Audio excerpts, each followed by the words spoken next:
Voltando para cá, Monsieur, então, Gustave Eiffel. Ao mesmo tempo, ele não é apenas o construtor da beleza moderna da Torre Eiffel. Ele também é o burguês, o indivíduo que encarna esses valores modernos. Olha só isso. Ah, ainda hoje não é assim que funciona? Meu pai, papai, eu decidi o que vou fazer na faculdade. Artes. Ai, meu Deus, pronto, né? Pronto, até os 60 anos eu vou ter que sustentar a criatura agora, ainda mais com tudo isso. Ai, meu Deus, o que eu fiz para merecer isso? Não é isso? Por que não é médico? Né? Por que não vai? Engenheiro também não tem mais emprego. Aliás, nada tem mais, né? Por que não, sei lá, não é um empreendedor da OAS? Não pode falar essas coisas, né? Não pode, né? Por que não vai fazer outra coisa? Entra na política, não é? Mas artista, ai, não é? E não dói quando a pessoa diz, mas para que serve isso? Para que serve a história da arte? Eu falo, para nada. O que ela serve? Para nada. Ela serve para pensar. O que eu posso fazer? Você está vendo? Ah, sim. Ai, obrigado. Olha aí o detalhe de Monsieur Eiffel. Ele não parece um pouco blasé? O que é o blasé? O blasé é o sujeito indiferente. Está vendo, né? Claro, ele tem um pensamento. Veja, ele não é... Não podemos demonizá-lo, compreenderam? Não podemos aplicar juízos de valor a ele. É um comportamento historicamente determinado. Quem é o blasé? É aquele que é indiferente a tudo. E também atitude de reserva em relação a todos. Está vendo? Também é aquele que não tem grandes emoções em público. Isso é coisa de gente maluca, afetada, que não se controla. Está vendo, né? A energia tem que ser controlada. Olha, né? Do mesmo modo, tem o espírito da objetividade. É disso que nós estamos falando. Também, é claro, né?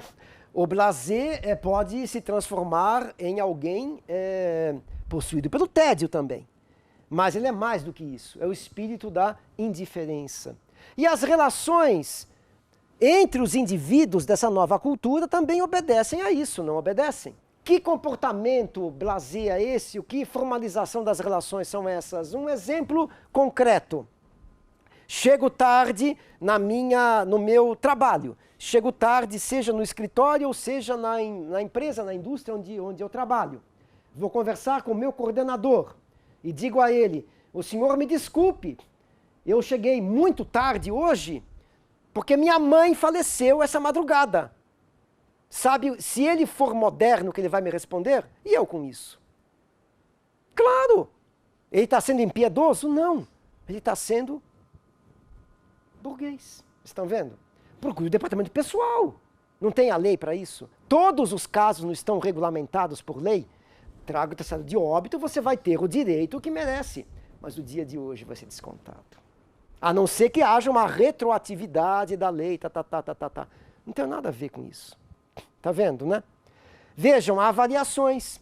Algumas culturas, como a brasileira, resistem a isso, não é? Não é isso?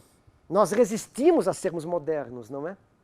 Ah, mas olha, dá um jeito, não sei o que, chora, aí você fica comovido, você diz, olha, só hoje, viu? Nada, já fez isso 10 vezes. Só hoje, não é? Olha, né? E aí você tem as exceções, não é? Tudo aquilo. De um lado, você preserva uma certa afetividade das relações, não é? Só que de outro, você cria um país onde nada funciona. Não é assim? Porque a regra não é aplicada. Veja, não é uma coisa escorregadia, não é?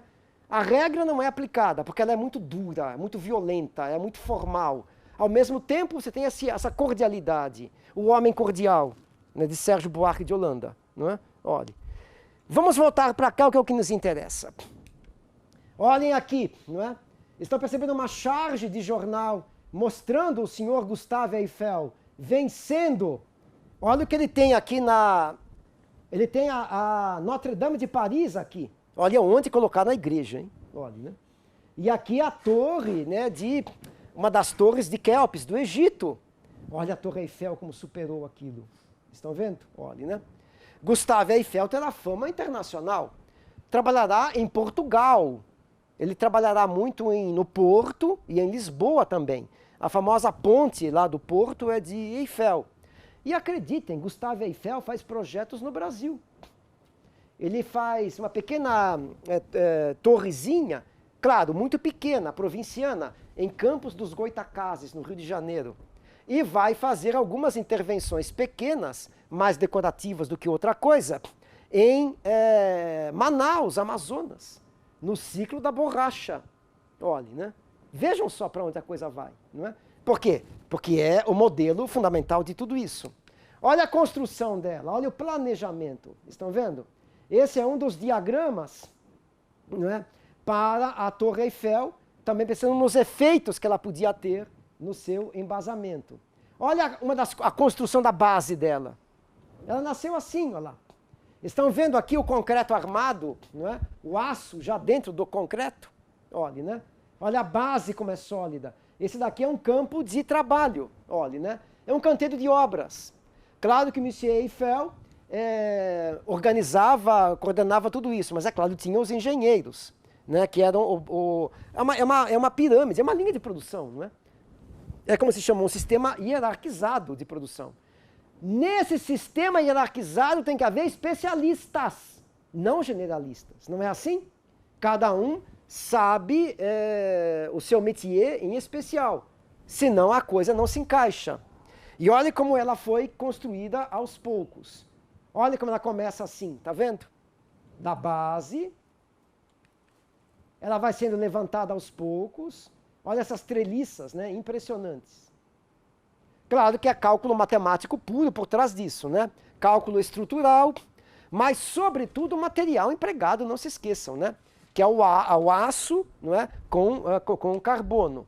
Subindo aqui, olhe, está se elevando, olhem ali, aqui já terminada. E é uma curiosidade que pouca gente se atenta. Na base da Torre Eiffel, ele faz uma homenagem a 72 cientistas modernos franceses. Olhe, né? 72 nomes de cientistas são marcados aqui.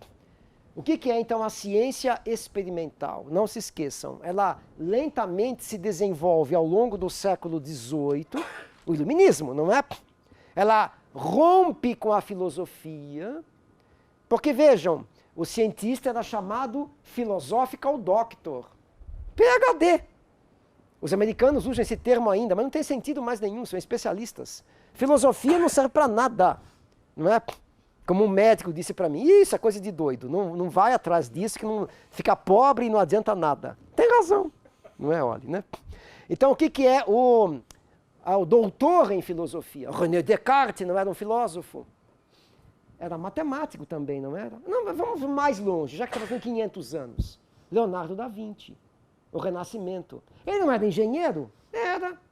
Ele não era arquiteto, pintor, escultor, luthier, fazia instrumentos musicais, não é? Botânico, ele era médico também, viu? Botânico, médico, anatomista, físico, não é assim? Por quê? Porque havia a ideia do conhecimento universal. Estão vendo? Aqui o modelo, é claro, é o especialista, e cada vez mais especializado, não é? A ciência experimental, ela rompe, então, com a filosofia, e ela tem uma base de, como se chama, de, podemos chamar assim, desespiritualização da natureza, desencanto da natureza. Repito aqui uma frase, não é? Que esse daqui, Laplace, está escrito Laplace aqui, né? Laplace, do final do século XVIII, conversando com Napoleão Bonaparte, que era inteligentíssimo, não é?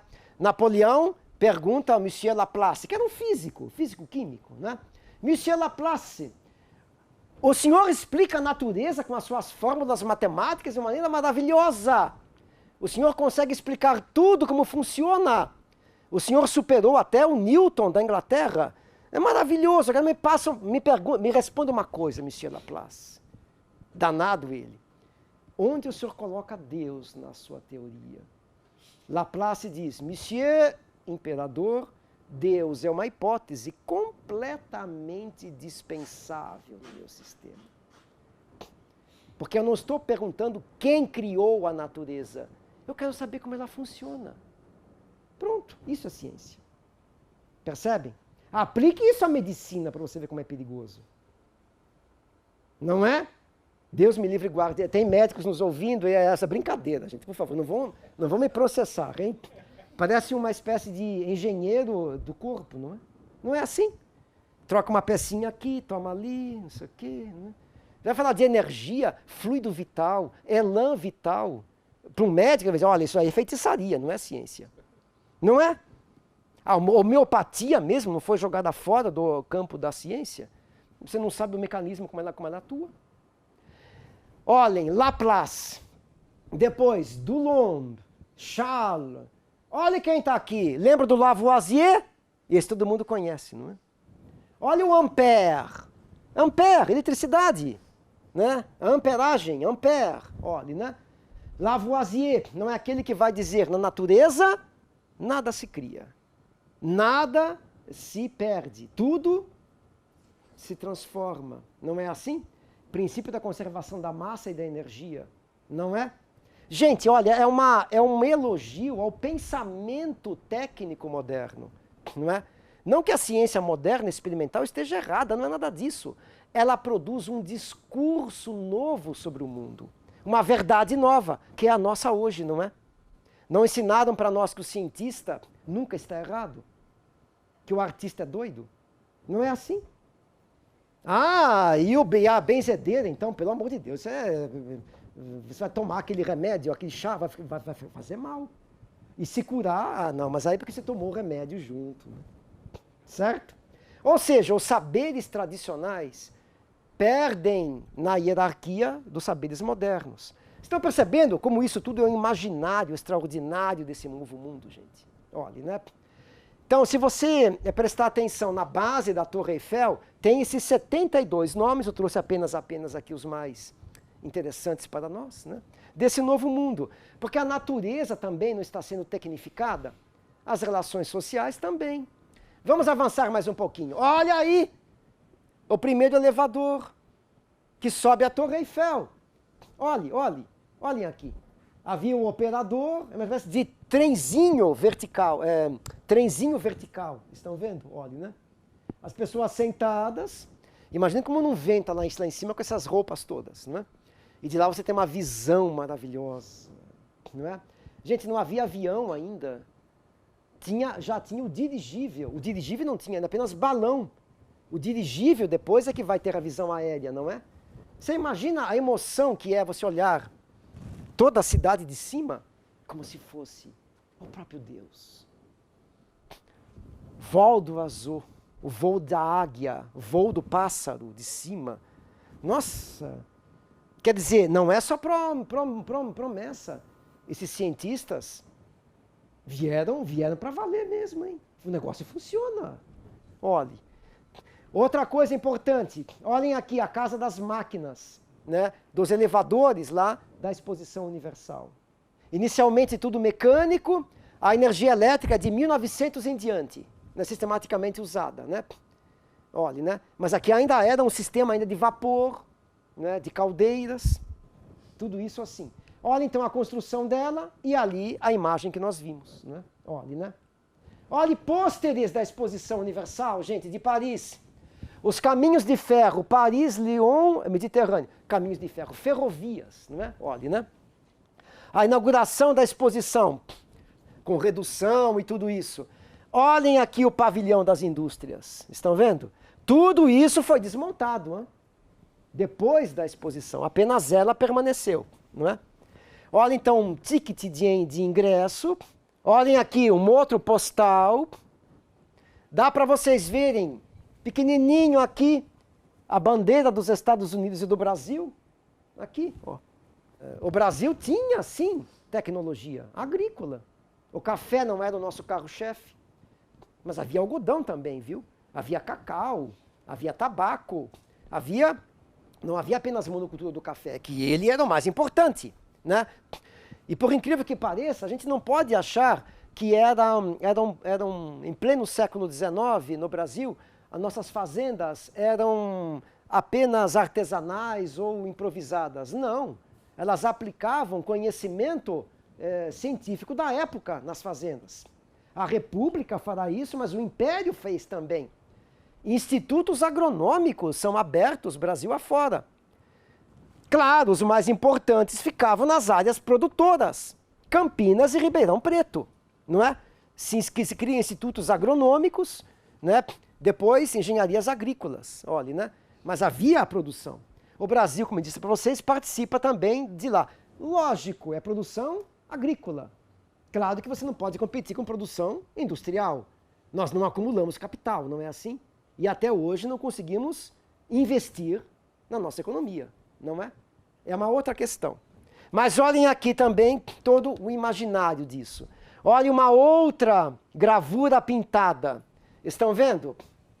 Olhe, o Rio Sena, olha aqui, né, o Complexo dos Inválidos, o Grand Palais e o Petit Palais, a Ponte Alexandre III e aqui o Pavilhão Novo. Estão vendo como quase não tinha nada aqui, gente? Agora tá, né? Quase não tinha nada. E olha aqui o cenário da grande exposição universal. Rapidamente, ainda nós temos um tempinho, vamos olhar então os pavilhões que eu trouxe a vocês. Olhe, esse daqui é um cartão postal semi-pintado, estão vendo? Não é? Começa a haver já dos anos 1870, 65 em diante, uma moda internacional. A venda de fotografias como cartões postais. Por incrível que pareça, não é? O maior centro produtor de cartões postais foi o Rio de Janeiro. Já ouviram falar de um grande fotógrafo chamado Marc Ferrez? Não é? O Rio de Janeiro, não é? Aliás, você conhece toda a transformação urbana do Rio de Janeiro, demolição do Morro do Castelo, né? E tantas outras coisas a partir como fala isso? De cartões postais desse jeito, não é? Olha, né? O Instituto Moreira Salles, aqui de São Paulo, tem uma coleção fantástica desses cartões. Claro, a coleção de fotografias deles, né? Também de Marc Ferrez, francês, brasileiro, mas de origem francesa, que vem para cá. Mas olhem aqui, esse é a Galeria das Máquinas, da Exposição Universal. É aquela grande pavilhão atrás da Torre Eiffel. Não sei se vocês viram lá na coisa geral, não é? Olha, né? E aqui, olha, né, o grande pavilhão, ele foi desmontado depois. Imagina o trabalho que não deu isso, não é? Para mostrar também ao público os bastidores da produção das mercadorias modernas. As máquinas, as grandes estruturas, tá vendo? A linha de produção, não é? Não é Ford que inventa a linha de produção. Henry Ford sistematiza a linha de produção. Ganha fama, né? Mas é trabalho coordenado. Se cada um não fizer a sua parte, você não tem escala, não é assim? Mas olhem aqui, não é? Vejam, todo ele, então, de aço, ferro e vidro. Guardem isso, que daqui a pouco nós vamos ver com calma. Olhem aqui, a medalha comemorativa da exposição de 89. Olha quem está aqui. A Torre Eiffel. Olha a grande galeria dos pavilhões, né? Estão vendo aquele edifício que eu mostrei a vocês? A grande galeria, né, das máquinas, os pavilhões dos países, não é? Olhem, todos eles ali, não é? Ao mesmo tempo, olha o que está acontecendo aqui. Você não tem uma alegoria clássica mostrando isso? Estão vendo, não é? Olhe. Uma alegoria clássica da abundância. Está coroando, não é? O trabalhador moderno. Veja que mistura curiosa entre as imagens clássicas. É quase uma medalha romana, não é? Entre as imagens clássicas e a tecnologia moderna. Olhe, né?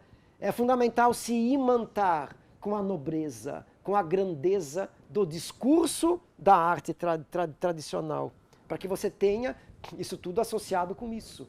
Olhem aqui, estão vendo uma paleta do pintor?